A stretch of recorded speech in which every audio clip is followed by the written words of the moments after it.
اس محلے میں نصف سے زیادہ لوگ اس طرح فطرہ دیتے ہیں جس طرح میں کہتا ہوں. الحمدللہ.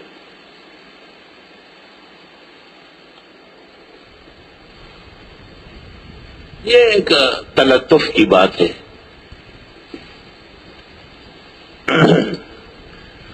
فمن تطوع خیرن، پس جس کسی نے بھلا کیا اور بہتر، یعنی ایک مسکین کے بجائے کئی مسکینوں کو کھلایا، اور روٹی اور سالن کی، گوشت کے سالن اور روٹی کی جگہ پراٹھے اور مرغی کے قورمے کھلائے، اور 600 اور 6000 بنتے تھے لیکن 20,000 دے دیے. فمن تطوع خیرا فهو خیر له، اور بہتر ہے. رمضان کا مہینہ انفاق کا مہینہ ہے، فقراء اور مساکین کی حاجت برائی کا مسئلہ ہے، خیر خیرات کا مسئلہ ہے. وان تصوموا خیر لکم، اور اے بیمار و مسافر روزے رکھو، بہتر ہے تمہارے لیے. ان کنتم تعلمون، اگر ہو تم جاننے والے. اور مولانا احتشام الحق صاحب تھانوی تھے یہاں کراچی میں، بہت اچھے خطیب تھے اور عالم خطیب تھے، بڑے خطاب جانتے تھے زبردست. تو ایک دفعہ میں ان کے پیچھے جمعہ پڑھنے گیا. جب ہماری کوئی ذمہ داری جمعے کی نہیں ہوتی تھی تو ہم مولانا کے پیچھے چیک اپ لائن میں جا کے جمعہ پڑھتے تھے. تو رمضان شریف شروع ہو گیا تھا یا ہونے والا تھا، انہوں نے تقریر کی، کہنے لگے کہ بھئی روزے رکھو، بہانے مت بناؤ. روزہ بہت بڑی عبادت ہے، اللہ کو پسند ہے، نفس و شیطان کی اصلاح ہو جاتی ہے، مومن کے درجات بلند ہو جاتے ہیں. پھر کہنے لگے کہ میرے پاس ایک شخص آیا اور اس نے کہا کہ مولانا محترم، آپ کی اور ہماری بڑی اچھی دوستی ہے اور بڑے دیرینہ مراسم ہیں. آپ کو پتہ ہی ہوگا کہ رمضان شریف کی آمد ہے، اور میری طبیعت ٹھیک نہیں رہی تھی. ویسے تو کوئی بیماری نہیں ہے لیکن میں سمجھتا ہوں کہ اگر روزہ رکھ لو تو بیمار ہو ہی جاؤ. آپ کوئی ایسا مسئلہ بیان کرے، مجھے سمجھائے کہ میں گناہگار بھی نہ ہو جاؤں اور روزوں سے بھی بچ جاؤں. مولانا نے فرمایا کہ قبل اس کے کہ میں آپ کو اس کا جواب دوں، میں آپ کو ایک حکایت سناتا ہوں. وہ حکایت سن لے تو مسئلہ سمجھنے میں آسانی ہو جائے گی. ایک بڑے میاں کا پاجامہ سل گیا، یہ لوگ شلوار کو پاجامہ کہتے ہیں. تو اس نے گھر والی کو کہا کہ یہ پاجامہ کچھ لمبا ہے، جب موقع ملے تو اس کے 5-6 کاٹ کے دوبارہ سی لو. پھر خیال آیا کہ یہ بڑی بوڑھی بھول جائے گی، تو بڑی بیٹی کو کہا کہ دیکھو یہ پاجامہ جو ہے یہ بڑا سلا ہے، تو جب موقع ملے تو اس کے 5-6 کاٹو اور دوبارہ سی لو. پھر خیال آیا کہ یہ بھی گھر کے کاموں میں مصروف رہتی ہے، تو بہو کو کہا، چھوٹی لڑکی کو کہا. اب بڑی اماں کو موقع ملا تو اس نے پاجامے کے 5-6 کاٹے اور سی لیے. بڑی بیٹی کو موقع ملا، اس نے بھی کاٹے اور سی لیے. بہو کو موقع ملا، چھوٹی بچی کو موقع ملا، چاروں نے اپنے اپنے حصے کا کاٹ کے سیا. شام کو جو بڑا میاں آیا، پاجامہ نہیں تھا، اس کی جگہ جامگیا پڑا ہوا تھا. مولانا نے کہا کہ آج اگر میں نے کسی اپنے دوست کو روزہ نہ رکھنے کی اجازت دی، اور اللہ نہ کرے کل مولانا مفتی محمد شفیع اپنے کسی دوست کو زکوٰۃ معاف کرے، اور حضرت مولانا یوسف بن نوری اپنے دوست کو حج معاف کرے، اس وقت یہ سب بزرگ زندہ تھے، تو فرمایا اسلام کا جانگیا بن جائے گا. جانگیا، لا الہ الا اللہ اکبر. شہر رمضان الذی انزل فیہ القرآن، مہینہ رمضان کا وہ ہے جس میں اتارا گیا قرآن. ہدی للناس، جس کو پہلے کہا ہدی للمتقین. اب اتنا پڑھنے کے بعد تو وہ عام لوگ بھی پرہیزگار ہو جائیں گے. وبینات من الہدی، روشن دلیل ہدایت کی، والفرقان، اور حق و باطل کے درمیان فرق کرنے کی. رمضان المبارک میں قرآن آیا ہے، اس قرآن کے شکر میں روزے رکھو سال میں ایک دفعہ، اور اس قرآن کو تراویح میں سنو اور اس کو تفسیر میں سمجھو. احسن العلوم آ کر فمن شہد منکم الشہر فلیصم، جو کوئی چاند دیکھے تم میں سے رمضان شریف کا پس مسلمان روزہ رکھے۔ فمن شہدہ فمن حضرہ، جو کوئی موجود رہے رمضان کے مہینے میں اور مہینہ شروع ہو گیا، فلیصم ہو پس وہ روزہ رکھے۔ ومن کان مریضا، اور جو کوئی بیمار ہو، علی سفر یا سفر پر ہو، فعدۃ من ایام اخر، پس گنتی پوری کرے اور دنوں کی۔ یرید اللہ بکم اليسرا، چاہتے اللہ تمہارے لیے آسانی، ولا یرید بکم العسر، اور نہیں چاہتے تم کو دقت میں ڈالنا۔ وَلِتُكْمِلُوا الْعِدَّةَ، اور پوری کرو گنتی۔ وَلِتُكَبِّرُوا اللَّهَ عَلَى مَا هَدَاكُمْ، اور بڑائی بیان کرو اللہ کی، اس نے تمہیں سمجھ دی۔ وَلَعَلَّكُمْ تَشْكُرُونَ، اور تمہیں شکر کرنا چاہیے۔ رمضان المبارک میں دعائیں بڑی اکثیر ہوتی ہے، خالی پیٹ خالی میدان، قرآن کے درس اور تلاوت میں مشغول، اللہ تعالیٰ کے احکام و خوشنودی کے لیے تیار ٹھنڈا پانی، گرم روٹی، سالن سب موجود، لیکن سوچ بھی نہیں سکتا۔ وَإِذَا سَأَلَكَ عِبَادِي عَنِّي فَإِنِّي قَرِيبٌ، جب آپ سے پوچھے میرے بندے میرے بارے میں، پس میں بہت نزدیک ہوں۔ سیوطی نے مفہمات قرآن میں لکھا ہے، ایک جماعت اعراب نے پیغمبر سے پوچھا، اقریب ربنا فنناجیہ ام بعید فننادیہ، رب قریب ہے کہ سرگوشی کرے یا دور ہے کہ چلا کے پکارے۔ یہ آیت نازل ہوئی، اقریب ربنا فنناجی ام بعید فننادی وَإِذَا سَأَلَكَ عِبَادِي عَنِّي، اور جس وقت پوچھے آپ سے میرے بندے میرے بارے میں، فَإِنِّي قَرِيبٌ، بس میں نزدیک ہوں، اجیب دعوت الداعِ اذا دعان، قبول کرتا ہوں دعا کرنے والے کی دعا جب وہ مجھ سے مانگے۔ اذا دعان اذا دعانی، جب مجھ سے مانگے، دستگیروں سے نہ مانگے، غوث اعظموں کو نہ پکارے، دستگیر غوث اعظم رب العزت ہے۔ فَلْيَسْتَجِيبُوا لِي، پس میری اطاعت بجا لائے، وَلْيُؤْمِنُوا بِي، اور مجھ پر ایمان رکھیں، لَعَلَّهُمْ يَرْشُدُونَ، تاکہ یہ کامیاب ہو سکے۔ رشد یرشد مانا کامیاب ہونا۔ ابتدا میں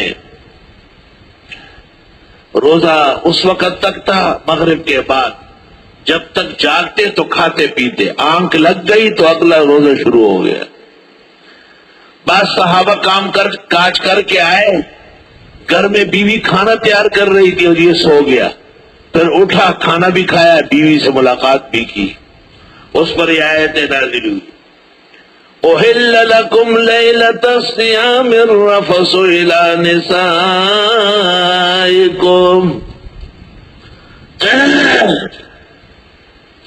دیکھو اگر عمر گلاب ہو تو اندر سے مرزا خادم کا جو نسخہ ہے اشعار کا، نوائے خادم، وہ لا کے دے مجھے، اس میں سے اشعار سنانے۔ اس کے بارے میں ہمارے ایک بزرگ شاعر ہے محلے میں، عمر 100 سال سے زیادہ ہے لیکن اپنے آپ میرے شاگرد کہتا ہے، تو اس نے بڑی ایک بہترین نظم کہی ہے، ان کی کتاب نوائے خادم میں ہے، وہ مولوی صاحب لا کے دے مجھے، تاکہ میں آج جوش خروش میں سنا دوں ان لوگوں۔ اور وہ کاغذ لے لیا، بہت ضروری کہ ملومت فرماتے یہ کبھی کبھی ذوق و شوق سے پڑھے، توحید خداوندی، دعا و مناجات ہے، ایمان کی طاقت بڑھے گی۔ حلال کیا گیا تمہارے لیے روزے کی راتوں میں جمع کرنا بیویوں سے، پہلے اجازت نہیں تھی، صحابہ کرام سے غلطی ہو گئی تو قیامت تک کے لیے اجازت آ گئی۔ تو مرزا صاحب نے اس شعر میں یہ کہا ہے کہ میری غلطی دوسروں کے آرام کا سبب بن گئی۔ ہن لباس لکم، ہاں یہ نظم نکالو نا،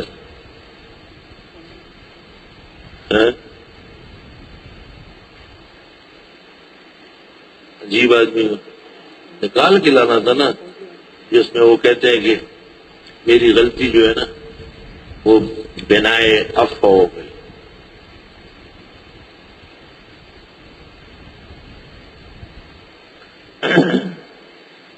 حلال کیا گیا تمہارے لیے اور روزے کی رات جمع کرنا بیویوں سے، پہلے اجازت نہیں تھی، صحابہ کی غلطی سے اجازت آ گئی، اور اسی پر ان کے اشعار ہے. ہن لباس لکم، یہ پوشاک ہے تمہارے لیے. کوئی مجھ سے ایسی خطا ہو گئی ہے جو در پردہ ان کی رضا ہو گئی ہے. روا ہے محبت میں ہر ایک لفظ، پسند اس طرح ہر ادا ہو گئی ہے. یہ شان کرم ہے کہ ہر ایک نعمت گناہگار ہی کو عطا ہو گئی ہے. محبت خدا کی اطاعت نبی کی میری مغفرت کی بنا ہو گئی ہے. دکھا کر رہے رائے راست چشم توبہ، دکھا کر رہی رہے راست چشم توبہ، محافظ ہوئی رہنما ہو گئی ہے. پہنچا جو بندے کی مالک کے در تک، بفیض حبیب خدا ہو گئی. قریب اتنے مخدوم و خادم ہوئے ہیں کہ ان سے جدائی جدا ہو گئی ہے. شعر یہ ہے اصل. کوئی مجھ سے ایسی خطا ہو گئی ہے جو در پردہ ان کی رضا ہو گئی ہے. صحابہ کرام نے روزے کی حالت میں، یعنی مغرب کے بعد رات کے گھڑیوں میں، اپنی اپنی بیویوں سے مجامعت کی. اللہ نے ہمیشہ کے لیے اجازت دی. ہن لباس لکم، یہ تمہارا پوشاک ہے، وانتم لباس لہن، اور تم ان کے پوشاک. کیا عجیب بات کہی، کیا عجیب بات فرمائی. کیوں؟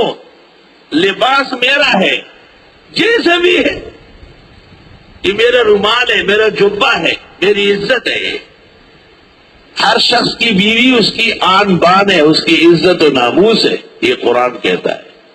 لباس عیوب چھپانے کے لیے. خاون کی کمزوریاں بیوی بیان نہیں کر سکتی، حرام ہے. بیوی کی خصلتیں کمزوریاں خاون بیان نہیں کر سکتا، گناہگار ہوگا. آپ لوگوں کو بتا دیں گے کہ میری شلوار میں سوراخ ہے، سوراخ ہے، سوراخ ہے، کیا کے لیے بتا رہے؟ آپ لوگوں کو بتا دیں گے کہ میری قمیض کی بٹن ٹوٹ گیا. ٹوٹا ہوا بھی آدمی چھپاتا ہے کہ ضرورت نہیں ہے، ٹھیک ہے بس. سبحان اللہ. شاہ منصور بابا جی جو بجوش کرا لو یہ بے پر تگ دے سڑی سڑی راوڑنو پہر سڑ دلا سوام خندارا زینا. ہن لباس لکم وانتم لباس لہن. برابر سرابر خیال رکھنا چاہیے. عالم اللہ انکم کنتم تختانون انفسکم، جانتے ہیں اللہ کہ بے شک تم خیانت کرتے ہو اپنے بارے میں، یعنی کمی کوتاہی ہو رہی ہے. فتاب علیکم، تمہاری توبہ قبول کی. وعفا عنکم، معاف کیا تم کو. فالآن باشروہن، بس آ جاؤ بیویوں سے ملو. صحابہ ڈر گئے نا، ملنا چھوڑ دیا.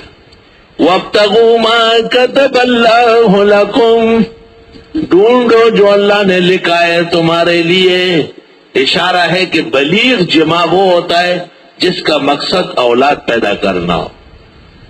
صرف عیش و عشرت کے لیے جمع کا کوئی معنی نہیں ہے، وہ جائز وہ بھی ہے.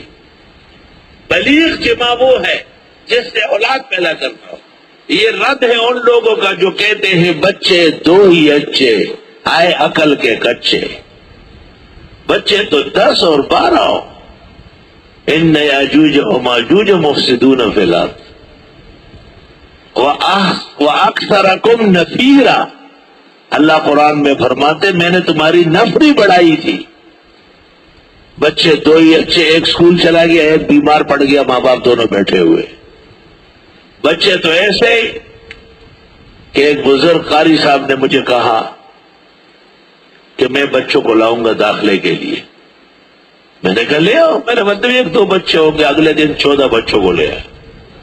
میں نے کہا پورا محلہ جمع کیا، کہ محلہ نہیں ہے، سب میرے۔ لا الہ الا اللہ۔ حکیم لقمان کے ایک حادثہ میں 100 بیٹے مرے۔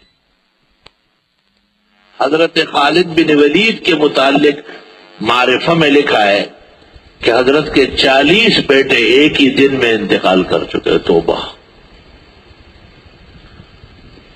اور انس رضی اللہ عنہ کے تو اور زیادہ تھے۔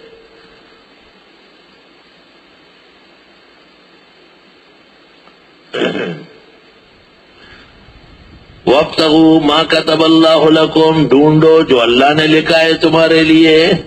وَكُلُوا وَاشْرَبُوا، اور کھاؤ اور پیو۔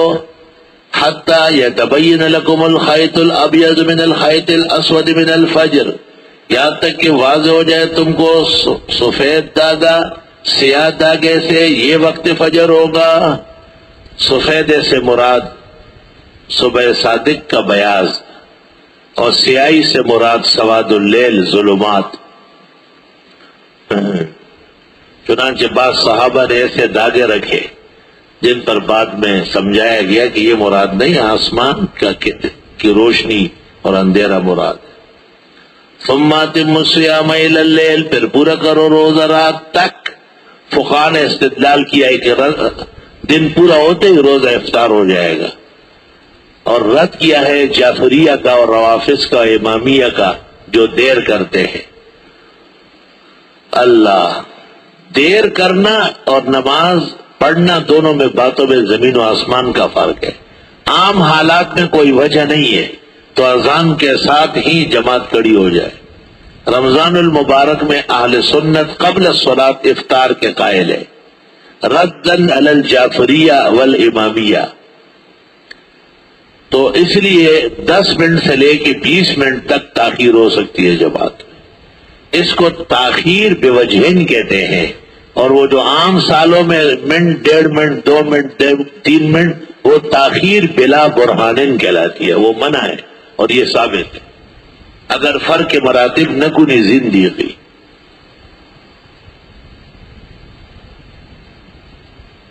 وَلَا تُبَاشِرُوهُنَّ، اور بیویوں سے مباشرت مت کرو، وَأَنْتُمْ عَاكِفُونَ فِي الْمَسَاجِدِ، درا حالے کہ تم اعتکاف میں ہو مسجدوں میں۔ مسجد میں معتکف آدمی بیوی سے کیسے مل رہا ہے؟ بھی خیال تو ہے، ہاں، بیوی آئی اس کو گھسیٹ لیا، یا یہ کھانا کھانے کے بہانے چلا گیا اور وہاں پر بدنسمی کر گیا۔ فقہاء کہتے ہیں بہتر و افضل یہ ہے کہ معتکف میں کھانا کھائے، گھر سے آئے، لیکن سرخسی نے مبسوط میں اور کاسانی نے بدائی میں اور ابن عابدین نے فتاوی شام میں اجازت دی ہے کہ اگر کسی کا کھانا لانے والا، سحری افطار لانے والا کوئی نہیں ہے تو جا سکتا ہے اپنے گھر، اس وقت ضروری بات چیت بھی کر سکتا ہے، جیسے کہ قضاء حاجت کے لیے جا سکتا ہے۔ فتاوی شام میں لکھا ہے کہ بعض لوگ اپنے گھر کے علاوہ کہیں اور فارغ نہیں ہو سکتے، لا یعلفون، عادت ہی نہیں ہوتی، اور پھر جہاں فارغ ہوتے ہیں وہاں فارغ ہو جائے تو وہ فارغ ہو جائے گا۔ ایسے لوگوں کو بھی اجازت ہے کہ وہ مسجد میں اعتکاف میں بیٹھے چپکے سے، بغیر پراپیگنڈا کیے۔ منصور بھائی جانے سے پہلے یہاں مجھ سے مل کے جائے۔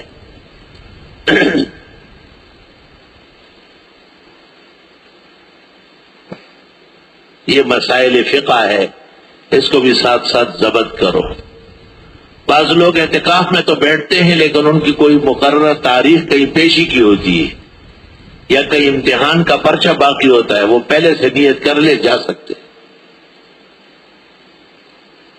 بعض لوگ یہاں تفسیر میں ہوتے ہیں، پھر ان کو آگے جانا بھی ہوتا ہے، کئی مسجدوں میں اعتکاف کرتے ہیں، تفسیر پہ شرکت واجب ہے، پہلے سے نیت کر لے، دن میں آئے، 8 بجے پہنچے اور 12-1 بجے روانہ ہو جائے، اجازت دی ہے فقہاء۔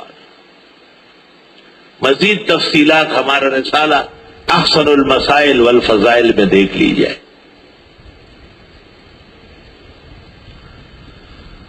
وَلَا تُبَاشِرُوهُنَّ، مت مباشرت کرو عورتوں سے، وَأَنْتُمْ عَاكِفُونَ فِي الْمَسَاجِدِ، طرح لے کے تم اعتکاف میں ہو مسجدوں میں، تو تمام دوائی منع ہے مسجد میں۔ تِلْكَ حُدُودُ اللَّهِ، یہ اللہ کی حدیں ہیں، فَلَا تَقْرَبُوهَا، قریب نہ جانا اس کے۔ كَذَلِكَ يُبَيِّنُ اللَّهُ آيَاتِهِ، یوں بیان کرتے اللہ آیتیں، لِلنَّاسِ لوگوں کو، لَعَلَّهُمْ يَتَّقُونَ، تاکہ یہ پرہیزگار بنے۔ یہ 4 قاعدے، اب چوتھا شروع ہو رہا ہے۔ وَلَا تَأْكُلُوا أَمْوَالَكُمْ بَيْنَكُمْ بِالْبَاطِلِ وَتُدْلُوا بِهَا إِلَى الْحُكَّامِ، اور مت کھاؤ مال ایک دوسرے کا آپس میں ناحق طریقے سے۔ ناحق طریقے سے بینک کو اسلامی کہہ دیا، بینک کیسے اسلامی ہو سکتا ہے؟ الا یہ کہ پورے جہان پر اسلام نافذ ہو جائے، کیونکہ اسٹیٹ بینک میں تمام مال بڑھتا ہے، اور اسٹیٹ بینک عالمی منڈی کا ممبر ہے۔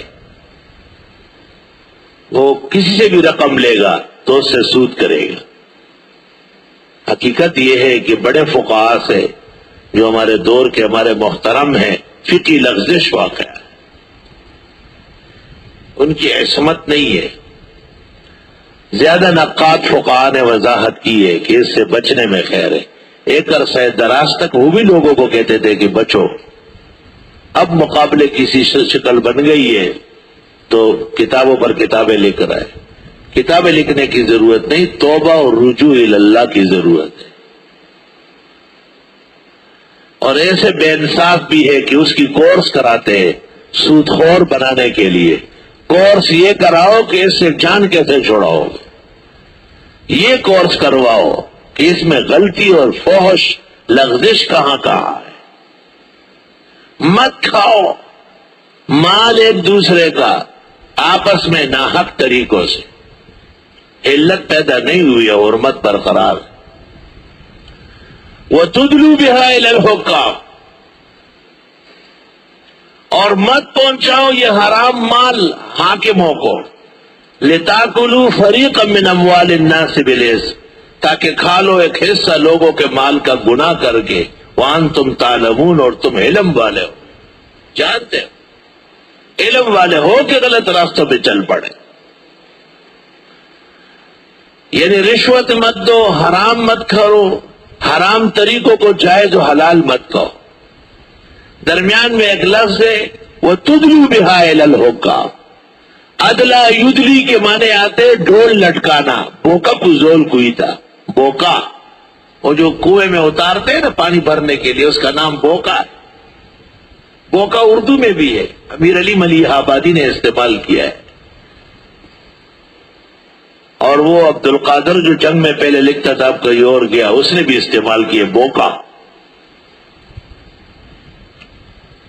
تو بات سنو ذرا، پیسے رشوت کے طور پر حاکم کو، افسر کو اور وزیر کو دینا ایسا ہے جس طرح آپ نے پانی ڈول میں ڈالا اور کنویں میں اتار رہا ہے۔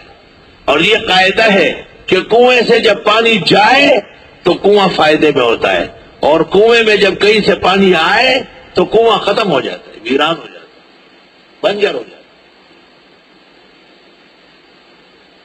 وَتُدْلُوا بِهَا إِلَى الْحُكَّامِ کا یہ مطلب ہے۔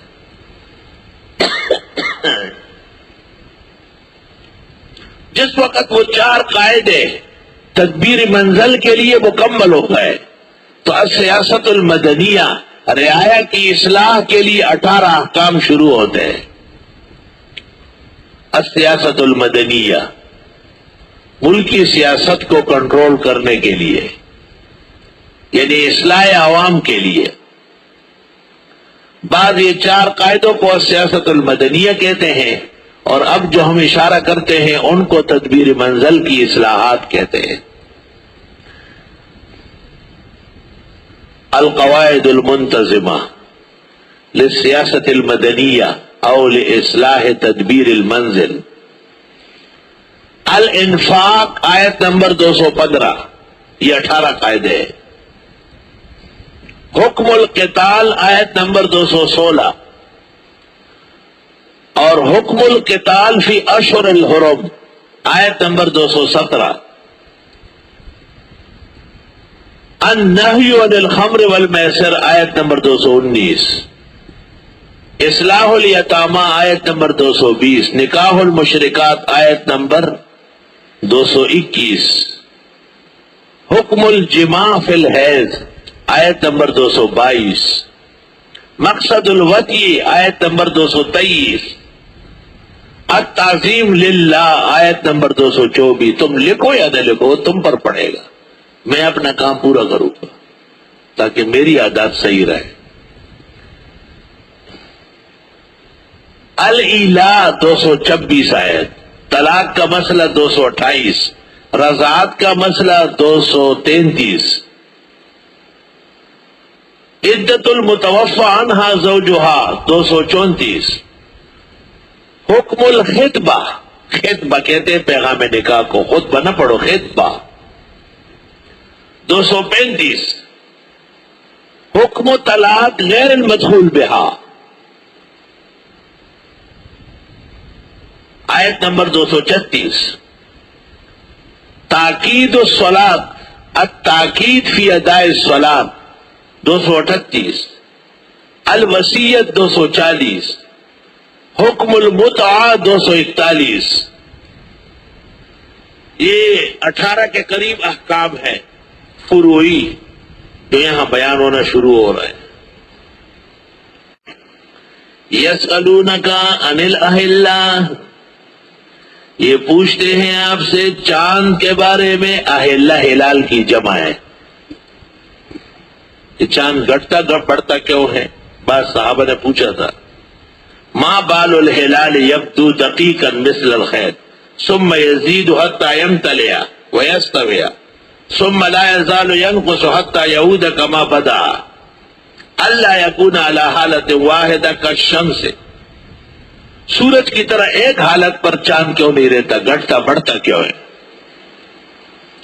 اسی سے علماء اہل سنت نے استدلال کیا ہے کہ چاند کا نظام سمجھنا ہجری اور ہلالی یہ اسلامی نظام ہے، اور سورج کے جنتری یعنی جنوری فروری مارچ وغیرہ جاننا جائز تو ہے، مستحب نہیں ہے، پسندیدہ نہیں۔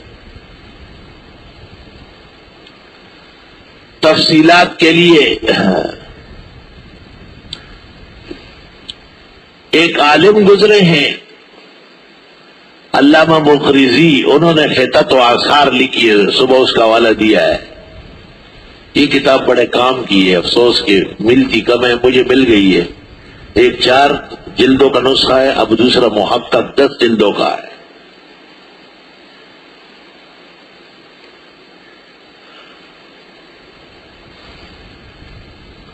پوچھتے ہیں آپ سے چاند کے بارے میں، یہ گھٹتا بڑھتا کیوں ہے، سورج کی طرح ایک حال پہ کیوں نہیں رہتا؟ قل ہی مواقیت للناس والحج، آپ فرمائیے یہ اوقات کے لیے ہے، لوگوں کے لیے، خاص کر حج کے لیے۔ اس سے لوگ اوقات سمجھے تو آپ کی گھڑی پر تاریخ آپ یہ کہیں گے کہ آج چاند کی یہ تاریخ ہے، آپ کی گھڑی پر انگریزی تاریخ نہیں ہونا چاہیے۔ آپ پہلے چاند کی تاریخ بتایا، مسلمان ہیں، اور چاند کی تاریخ مغرب کے ساتھ بدلتی ہے، مغرب کے بعد جو کوئی پوچھے تو آپ تاریخ اگلے دن کی بتائیں گے، اور سورج انگریز کہتے ہیں کہ رات کے 12 بجے کے بعد تبدیل ہوتا ہے۔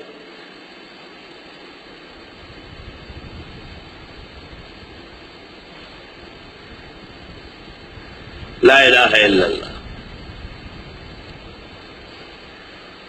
خاص کر حج جیسے اہم فریضہ ذی الحجہ کے 5 دنوں میں ادا ہوتا ہے، 9، 10، 11، 12، 13۔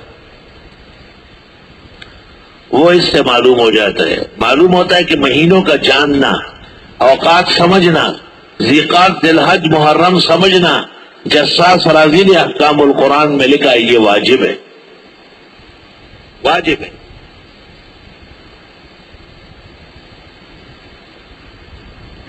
پوچھتے ہیں آپ سے چاند کے بارے میں، آپ فرمائیے یہ اوقات جاننے کے لیے ہے، لوگوں کے لیے اور خاص کر حج کے لیے۔ علماء دین کہتے ہیں کہ سوال اگر کوئی غلط بھی کر لے آپ اسے ٹھیک کر لیں۔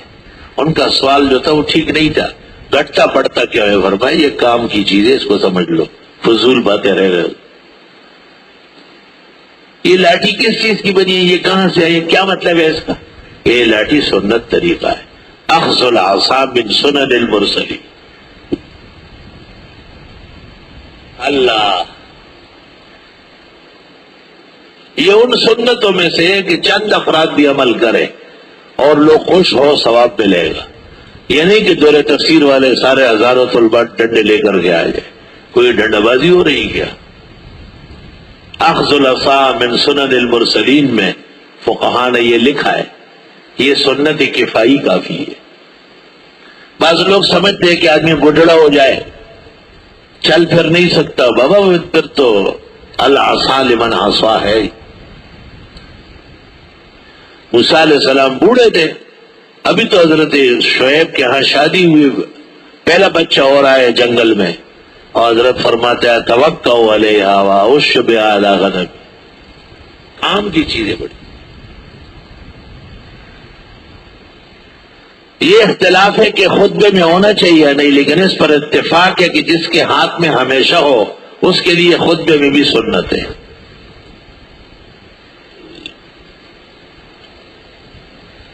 سوال کرتے آپ سے چاند کے بارے میں، یعنی چاندوں کے بارے میں، آپ فرما دیجئے یہ مواقیت میقات کی جمع یا اوقات کی طرف وقت کی جمع مصدر میمی ہے۔ مواقیت میقات زیادہ بہتر واضح ہے لوگوں کے لیے اور حج کے لیے۔ ولیس البر، اصل تو لیسا کا اسم جو ہوتا ہے وہ مرفوع ہوتا ہے، جیسے الیس اللہ بأحکم الحاکمین، اور وہاں جو منصوب آیا تھا تو وہ مؤول تھا، لیس البر بأن تولوا وجوہکم قبل المشرق، تو ما بعد کا اسم مؤخر اور یہ خبر مقدم۔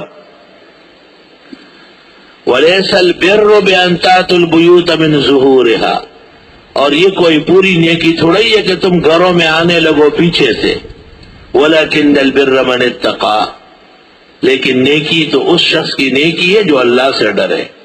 زمانے جاہلیت میں حج یا عمرے کا احرام باندھنے کے بعد لوگ دروازے سے نہیں داخل ہوتے تھے، یہ منع ہے، تو اپنے ہی گھر میں پیچھے سے چور کی طرح چڑھتے تھے۔ اب گھر کا آدمی پیچھے کی طرف سے چڑھ کے آئے، کتنا برا لگتا ہے۔ اس میں اشارہ ہے کہ الٹے کام نہ کرنا، سیدھے کام کرو، ہاں کام اچھا کرو۔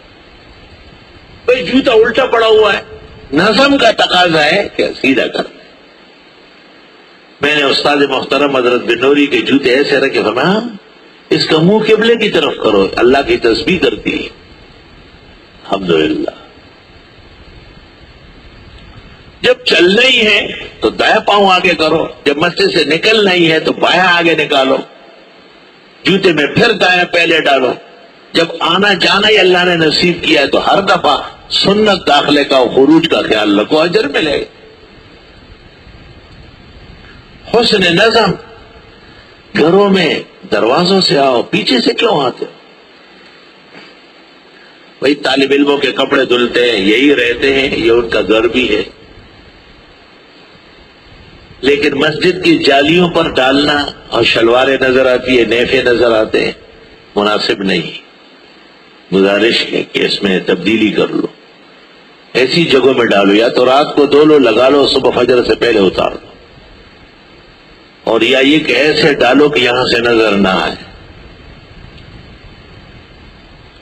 وَلَيْسَ الْبِرُّ بِأَن تَأْتُوا الْبُيُوتَ مِن ظُهُورِهَا وَلَكِنَّ الْبِرَّ مَنِ اتَّقَىٰ وَأَتُوا الْبُيُوتَ مِنْ أَبْوَابِهَا، اور مسجد میں بیٹھ کر بلا وجہ باتیں چیتیں نہ کیا کرو، کم سے کم باتوں سے گزارا کرو، اللہ کے گھر کا احترام کرو۔ خاص کر مغرب و عشاء کے درمیانی وقفے میں آپ تکرار کرتے ہیں، مطالعہ کرتے ہیں، اپنے کچھ چیزیں یاد کرتے ہیں، اچھی بات ہے، لیکن جب اذان ہو گئی، لوگوں کی بھی آنے کا وقت ہو گیا، آپ بھی اپنا تکرار روک لیں، مطالعہ خاموش کر لیں، اور کبھی بھی آداب کے خلاف نہ کریں۔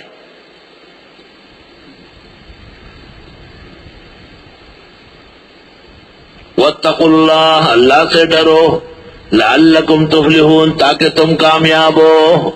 خوف خدا رکھو گے تو تمہیں یاد ہوگا کہ میں باورچی خانے سے اس طرف جا رہا ہوں، مسجد سے کیوں جا رہا ہوں۔ ایک طالب علم کو میں نے بلایا، میں نے کہا مسجد سے کیوں جا رہا ہوں؟ بارش ہو رہی، بہت بارش، ٹھیک عذر ہے، عذر پتہ نہیں ہے یا نہیں۔ بڑا معصوم طالب علم تھا، بڑا پیارا، یہ بارش ہو رہی، بہت بارش ہے۔ میں نے کہا جب بارش ختم ہو جائے پھر تو صحیح چلو گے؟ کہاں؟ میں نے چلو انتظار کروں گا آپ۔ ہائے ہائے، بعضوں کا عذر ہوتا ہے، ہم جانتے ہیں، لیکن مسئلہ محفوظ رہنا چاہیے۔ بعض مسائل میں جب میری تنقید قائد اہل حق جمعیت علماء اسلام کے امیر زعیم ملت برادر محترم مولانا فضل الرحمان صاحب کو بتا دیا گیا تو انہوں نے کہا سیاست اپنی جگہ، مسائل محفوظ رہے، مفتی صاحب کو حق حاصل ہے مسائل کی حفاظت کا، ٹھیک ہے، ہم اپنا عذر کبھی واضح کر لیں گے۔ الحمدللہ، واقعی فقیہ کا بیٹا بھی فقیہ ہوتا ہے، ان کے پاس 10 جوابات ہو سکتے تھے، ان کے پاس سینکڑوں علماء جواب کے لیے حاضر ہیں، لیکن مولانا مصلح انسان ہے، قدردان، شکر گزار۔ انہوں نے کہا مفتی صاحب کا کام تو مسائل کی حفاظت، سیاسی عذر ہمارا ہے، ان کا چھوڑیے۔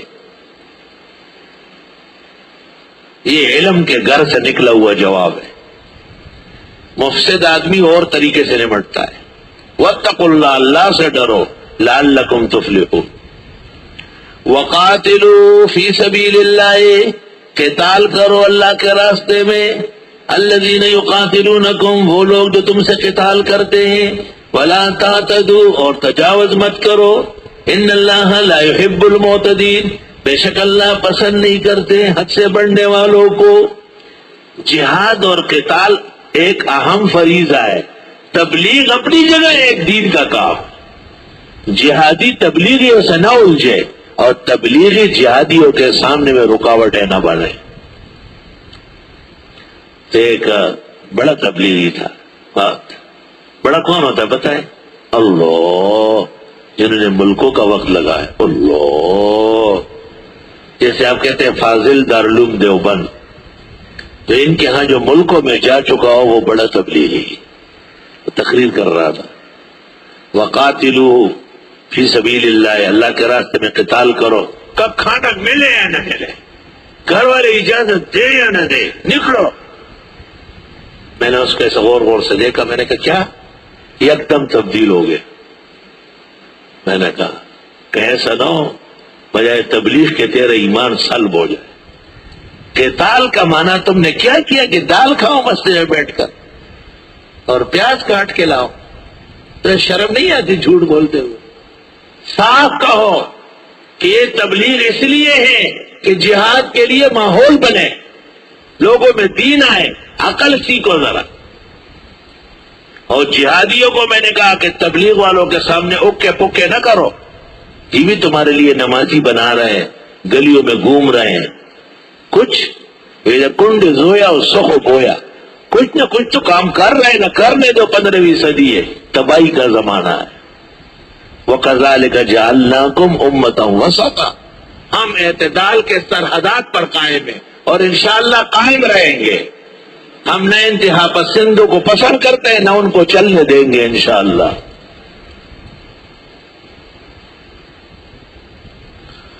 وَقَاتِلُوا فِي سَبِيلِ اللَّهِ الَّذِينَ يُقَاتِلُونَكُمْ، دیکھیں قتال کرو اللہ کے راستے میں ان لوگوں سے جو تم سے لڑ رہے ہیں، وَلَا تَعْتَدُوا، ناجائز اور زیادتی پھر بھی نہ کرو، ان اللہ لا يحب المعتدین، بے شک اللہ تعالیٰ پسند نہیں فرماتے حد سے بڑھنے والوں کو۔ جو بھی حد سے بڑھا اس کو فوراً چوٹ لگے گی، بڑے سے بڑا مجاہد کیوں نہ ہو سر کے بل گر جائے گا، بہت بڑا تبلیغی کیوں نہ ہو سارا وقت تبلیغ میں گزارے اور غلط تعبیرات کرے، خدا کی کتاب کے سامنے مجرم ہوگا۔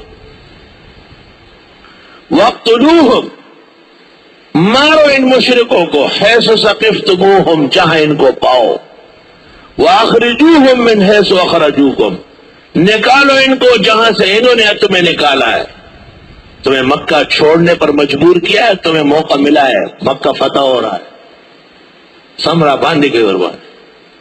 والفتنة اشد من القتل، اور کافر کا وجود مشرک کا ایک فتنہ ہے جس کا برقرار رکھنا سنگین جرم ہے قتل سے بھی۔ بھئی حرم میں کیسے قتل ہو، کعبے کے حدود میں کیسے ہو، حدود حرم میں کیسے ہو، اشہر حرم میں کیسے ہو؟ فرمایا جب یہ خود ہی چھیڑتے ہیں البادی و ازلم، تو اس فتنے کا وجود ختم کرنا ضروری ہے۔ لوگ الٹا پڑتے ہیں والفتنہ تو اشد من القتل، یہ دینی جہاد کو فتنہ کہہ رہے ہیں، کم عقل کو دیکھو ذرا، آیت کچھ اور کہہ رہی ہے، آیت کہہ رہی ہے جہاد نہ کرنا اور کافر اور مشرک کو برقرار رکھنا یہ فتنہ ہے، بالکل عکس استعمال کر رہے ہیں۔ یہاں کراچی میں ایک ڈی اے ملے تھا افضل خان، اس نے مجھے کہا والفتنہ تو اشد من القتل، میں نے کہا کیا مطلب ہے اس کا؟ میں نے کہا قرآن شریف وہاں رکھا ہوا تھا اس کے دفتر، میں نے کہا لائے، حاشیہ پڑھا، میں نے کہا اب تم دیکھو تم نے کیا کہا، غلط کہا ہے۔ والفتنة اشد من القتل کا مطلب یہ ہے کہ بے دین کافر و مشرک کا وجود ایک فتنہ ہے، تم سستی کر کے، کبھی حرام کا عذر کر کے، کبھی حدود حرام کا، کبھی اشہر حرم کا، اسے برقرار رکھنا چاہتے ہو، یہ ٹھیک نہیں ہے، یہ تمہارا اسے برقرار رکھنا یہ فتنہ ہے، اور یہ وجود کافر و مشرک کا فتنہ ہے۔ ولا تقاتلوهم عند المسجد الحرام، اور نہ قتال کرو ان کے ساتھ مسجد حرام کے آس پاس، حتی یقاتلوکم فی، یہاں تک کہ وہ تم سے قتال کریں اس میں۔ فإن قاتلوا، کتنی صفائی سے بیان ہے، پس اگر وہ قتال کرے تم سے، فاقتلوہم، پھر مارو انہیں، کذالک جزاء الکافرین، اسی طرح سزا ہوتی ہے کافروں کی۔ فإن انتہوا، پس اگر یہ ویسے ہی باز آئے، فإن اللہ غفور الرحیم، بس اللہ بھی بخشنے والا رحم والا ہے۔ وقاتلوہم، دیکھو مقرر اسی کی تائید، اور ان سے قتال کرو، حتی لا تکون فتنۃ، یہاں تک کہ نہ رہے یہ کفر اور شرک کا فتنہ، ویکون الدین للہ، اور دین اللہ کا خالص رہے۔ فإن انتہوا، پس اگر یہ باز آئے، فلا عدوان الا علی الظالمین، پس نہیں ہے زیادتی مگر ظالمین کے ساتھ۔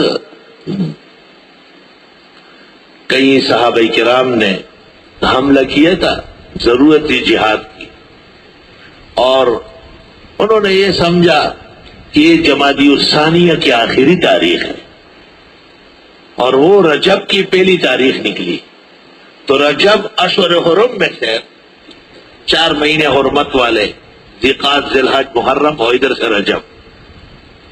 انہوں نے کیا سمجھا تھا کہ جمادی الثانیہ کی آخری تاریخ ہے، اور نکلی کون سی؟ رجب کی پہلی۔ تو صحابہ غیبدان تھے، علم غیب تھا ان کو، تاریخ تو دنیا میں ہوتی ہے، چاند کا طلوع ہونا نہ ہونا یہ تو دنیا کا مسئلہ ہے، اور دین نے اسی پر نفاذ کیا ہے، مگر دیکھنے سے تعلق رکھتا ہے، علم غیب اس میں استعمال نہیں ہو سکتا، اور صحابہ کو اور نبی کو غیب دانی نہیں ہے، واقعہ سے صاف ظاہر ہے، فریق مخالف کچھ بھی کرے۔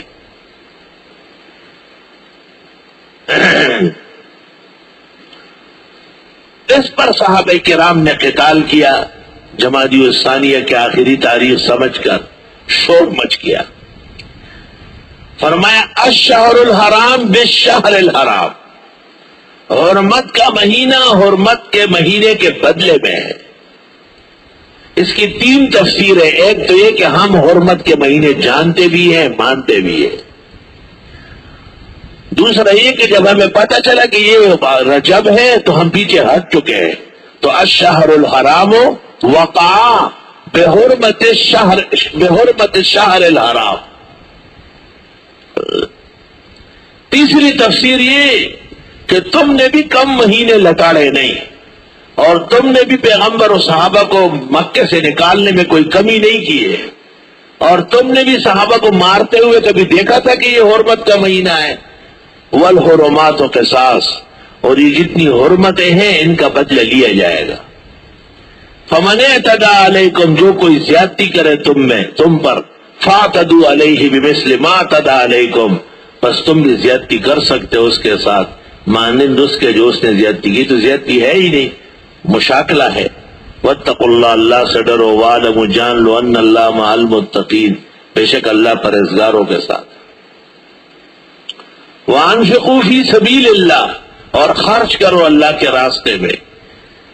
قتال کے بعد انفاق کا مسئلہ، وَلَا تُلْقُوا بِأَيْدِيكُمْ إِلَى التَّهْلُكَةِ، نہ ڈالو اپنے آپ کو اپنے ہاتھوں سے ہلاکت کی جگہوں میں۔